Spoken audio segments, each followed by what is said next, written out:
हनुमान ज्ञान गुण सागर, जय कपीस तिहु लोक उजागर।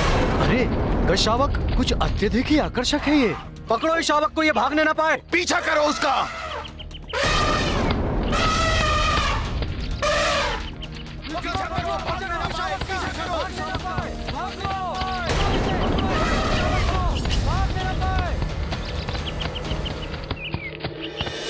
बस फिर क्या था, महादेव आगे आगे आंखें टेक पीछे पीछे, महादेव आगे आंखें टेक पीछे, महादेव आगे आंखें टेक पीछे। अरे रुकिए मत देवर्षि, आगे बताइए। आखेटको ने क्या पकड़ लिया भोले बाबा को?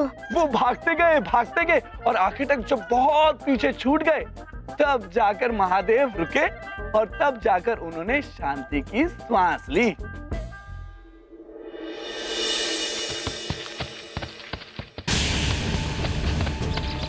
कहाँ गया?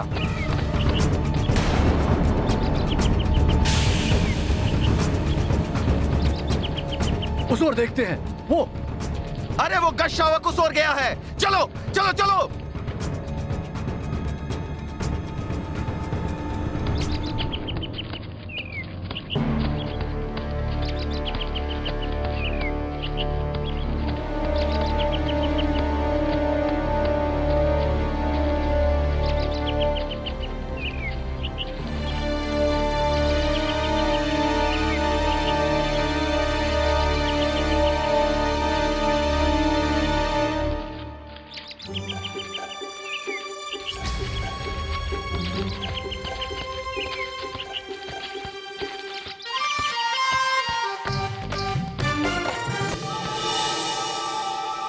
नारायण नारायण, गज कभी भी गुफाओं में तो रहते नहीं है। गज रूपी महादेव को बड़ी कठिनाई हो रही थी गुफा में। अब स्थिति ये थी कि वो वहां रह नहीं सकते थे और शनिदेव के भय से वो गुफा से बाहर नहीं निकल सकते थे।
ये तो बड़े ही संकट में पड़ गए थे भोले बाबा। फिर क्या शनिदेव ने पकड़ लिया महादेव को? संकट तो दोनों ओर से था। पीछे वो मनुष्य था और जिस ओर वो जा रहे थे उस ओर गहरी खाई। खाई? फिर क्या हुआ देवर्षि? पीछे वो मनुष्य और आगे खाई, और जब तक उन्हें उस खाई के बारे में ज्ञात होता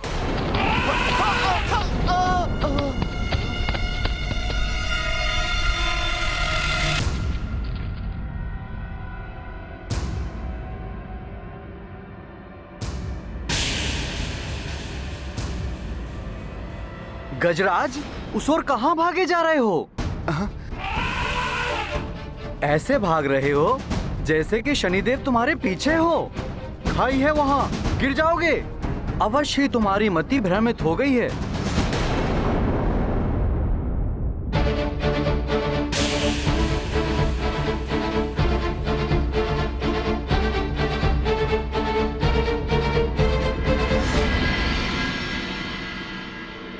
नारायण नारायण।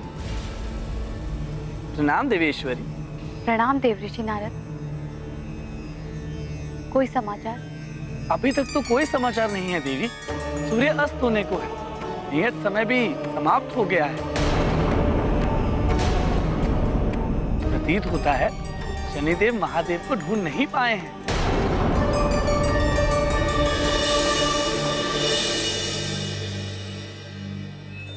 प्रणाम देवेश्वर। प्रणाम महादेव।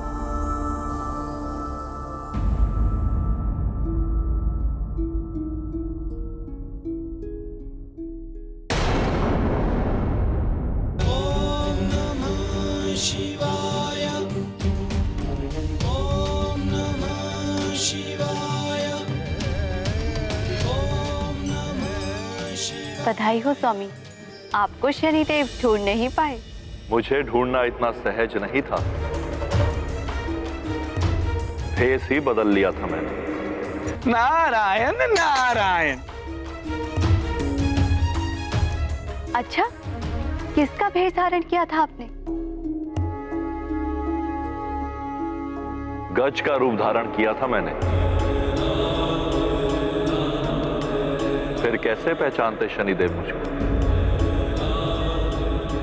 हाथी। प्रभु, फिर आपने भोजन क्या किया, या फिर सारा दिन यूं ही रहना पड़ा? वही खाया जो अन्य गजों ने खाया। क्या खाया प्रभु? घास। घास खानी पड़ी मुझे।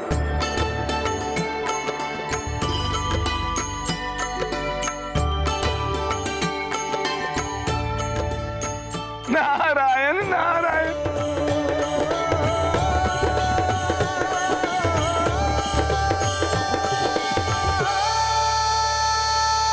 प्रभु, आपने घास खाई? मुझे हरी हरी घास बड़ी प्रिय है, आपको कैसी लगी? प्रभु, आप बड़े ही क्लांत दिखाई दे रहे हैं।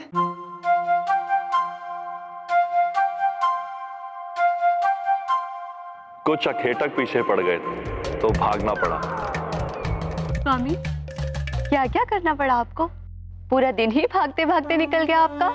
मुदित भाव से शिव समझाते, अपनी स्वयं वे व्यथा सुनाते।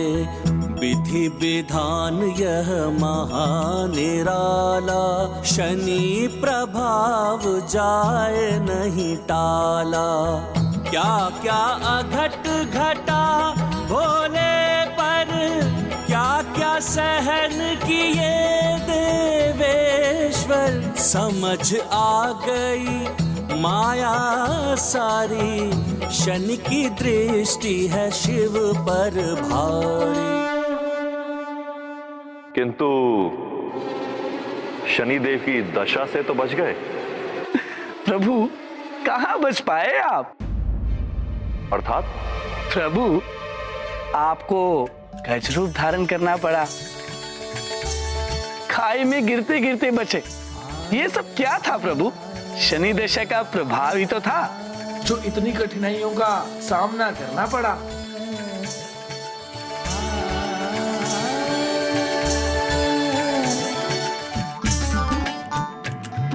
हम त्रिदेव जगत के सृष्टा हैं, किंतु हमें भी नियति के समक्ष विवश होना पड़ता है। जीवन के सुख दुख और उत्थान पतन को भोगना ही पड़ता है। अर्थात जो होना है वो होकर रहता है। मैं जितना परिस्थितियों से बचने के लिए भागता रहा, उतना ही परिस्थितियों में गिरता रहा। परिस्थितियों का सामना दृढ़ता के साथ करना चाहिए। नारायण नारायण।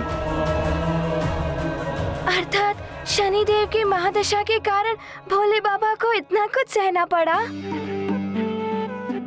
वो सब शनिदेव की महादशा के कारण हुआ। हाँ हनुमान, ऐसी ही कष्टदायक होती है शनिदेव की दृष्टि। इससे कोई बच नहीं सकता। पुत्र हनुमान, कथा तो तुमने सुन ली, पर इससे क्या सीख मिली? यही कि शनिदेव के दुष्प्रभाव से कोई भी नहीं बच सकता। ये तो कथा हुई पुत्र, सीख क्या मिली तुम्हें?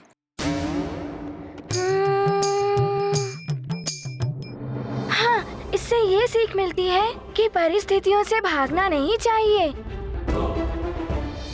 उनका दृढ़ता से सामना करना चाहिए।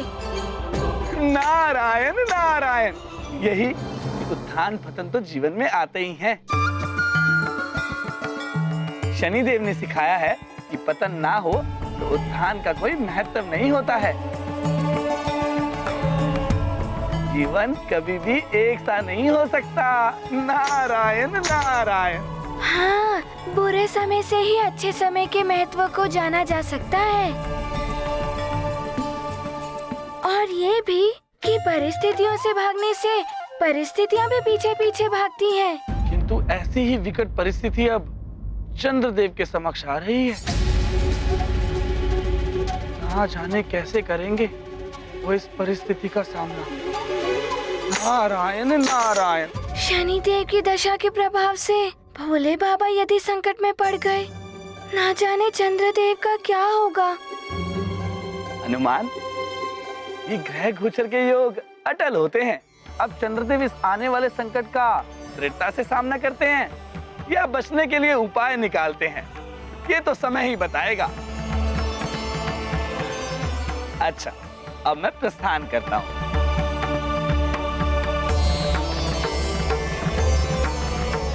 प्रणाम देवर्षि। प्रणाम देवर्षि। आयुष्मान भव। नारायण नारायण।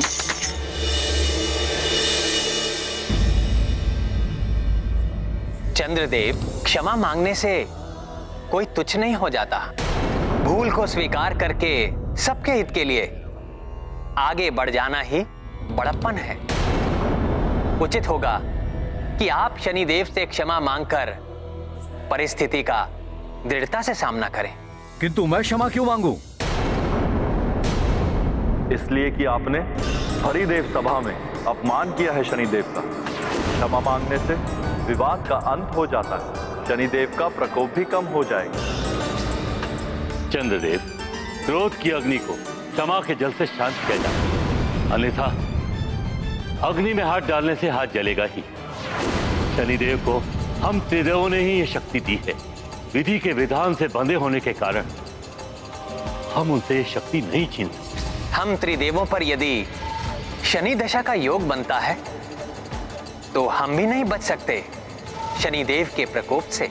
और इस शक्ति को बढ़ा दिया है शनिदेव की पत्नी के दिए हुए श्राप, और किसी श्राप का समन हम त्रिदेव भी नहीं कर सकते। अर्थात आप मेरी कोई सहायता नहीं करेंगे? किंतु मैं चंद्रदेव बीज, अमृत, औषधियों एवं ब्राह्मणों का अधिपति, 16 कलाओं में निपुण, मैं शनिदेव से क्षमा नहीं मांगूंगा। यही है अहंकार की भाषा चंद्रदेव। अभी भी समय है, विनम्र होकर अपनी भूल स्वीकार कर लीजिए, इसी में सबकी भलाई है। नारायण नारायण। मैंने कोई भूल नहीं की है महादेव। यदि सारी स्थिति देखकर भी आप में से कोई भी मेरी सहायता हेतु आगे नहीं बढ़ रहा है, तो अब मुझे जो उचित लगेगा वो मैं करूंगा।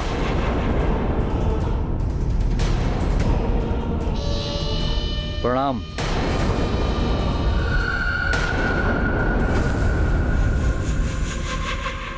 प्रणाम त्रिदेवों।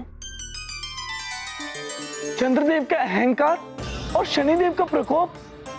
नारायण नारायण। महादेव, सृष्टि के लिए मां अनर्थ का संकेत है ये। प्रभु नारायण, आप तो जगत पालक हैं। जगत की रक्षा के लिए इस अहंकार को समाप्त कर दीजिए। देवर्षि, चंद्रदेव अभी किसी के समझाने से नहीं मानेंगे। उनके नेत्रों पर अहंकार का आवरण पड़ा हुआ है। उन्हें अपनी भूल का तभी आभास होगा जब वो स्वयं ही इस कृत्य का परिणाम भोगेंगे।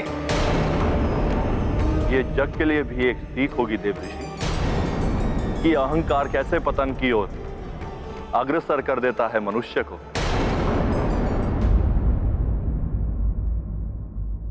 महापूर्णिमा अमृतमय उबार चंद्रलोक असंतुलित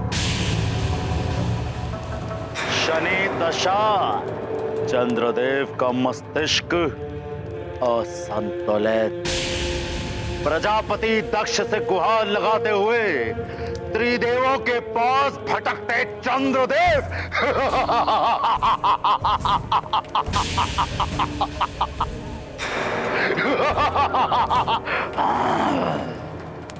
यही स्वर्णिम अवसर है लंकेश, चंद्रलोक पर धावा बोलने का। ऐसे अवसर बार बार नहीं आते हैं लंकेश। राक्षयोधाओं, आक्रमण कर लो चंद्रलोक पर। जो रोके उसका वध कर दो और स्मरण रहे अमृत लेकर आना है तुम्हें वहां से। जाओ। जय लंकेश, जय लंकेश, जय लंकेश, जय लंकेश।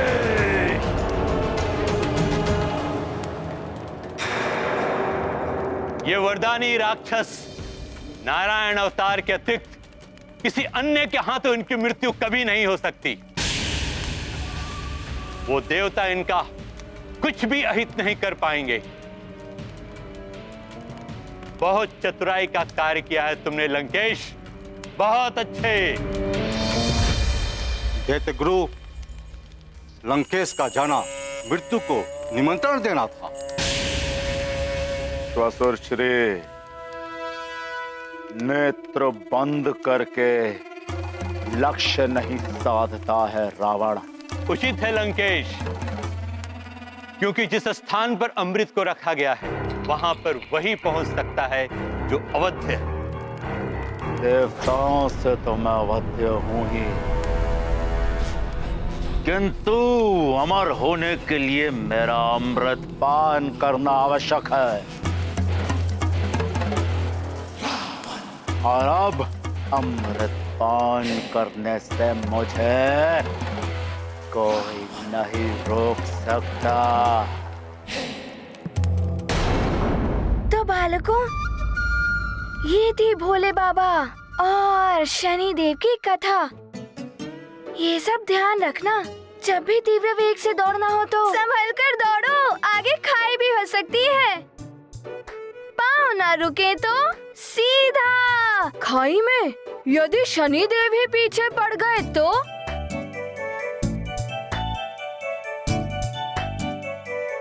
देखिए अपने लाडली की लीला, आचार्य हनुमान। हाँ तो बालक सुषेण, तुम्हें इस कथा से क्या विशेष ज्ञात हुआ? विशेष? क्या विशेष? मैं बताऊं आचार्य जी? उचित है, तो तुम ही बताओ बालक नल। विशेष बात इस कथा से ये ज्ञात होती है कि शनि देव की शक्तियाँ अकाट्य हैं। उनकी दशा से तो महादेव भी नहीं बच सके। महादेव, विष्णुदेव, ये सत्य है कि शनि दशा के प्रभाव को कोई समाप्त नहीं कर सकता, किंतु ये भी सत्य है कि अनियंत्रित शक्ति सदैव अनर्थ का कारण बनती है। शनिदेव अपने क्रोध के कारण निरंकुश हो रहे हैं। उनकी निरंकुशता पर अंकुश लगाना अति आवश्यक है। ब्रह्मदेव, अग्नि के शमन के लिए जल है, धूप की तपन के लिए छाया है। अब समय आ गया है जब शनिदेव के प्रकोप पर भी अंकुश लगाने वाला कोई आएगा।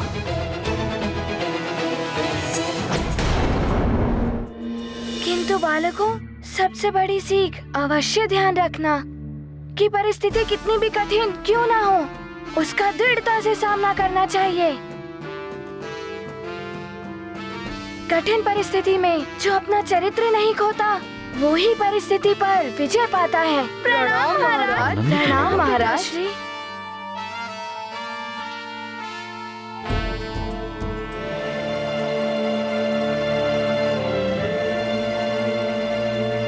हनुमान, मुझे गर्व है तुम पर और तुम्हारी माता पर। कि तुम्हें इतने अच्छे संस्कार दिए और सीख दी।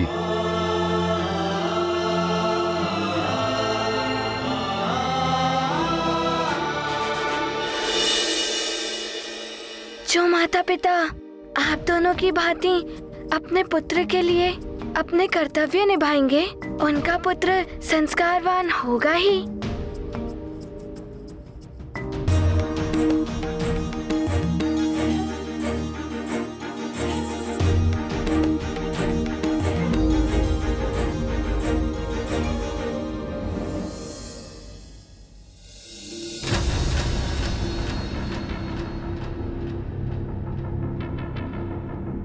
लगता है चंद्रदेव के दर्शन अभी तक नहीं हुए। माँ, यदि चंद्रदेव उदित नहीं होंगे तो आप तीनों दिन उनकी प्रतीक्षा में भूखी ही रहेंगी। यही संकल्प लिया है मैंने पुत्र। 3 दिन पश्चात अर्थात महापूर्णिमा को चंद्र दर्शन एवं पूजन के पश्चात ही मेरा व्रत पूर्ण होगा।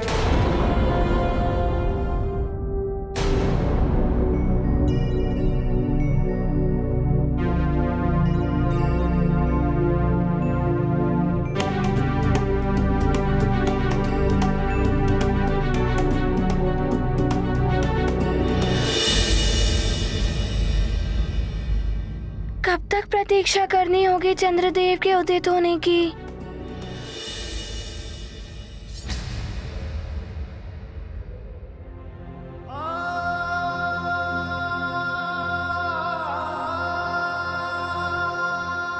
शीघ्र दर्शन दीजिए चंद्रदेव।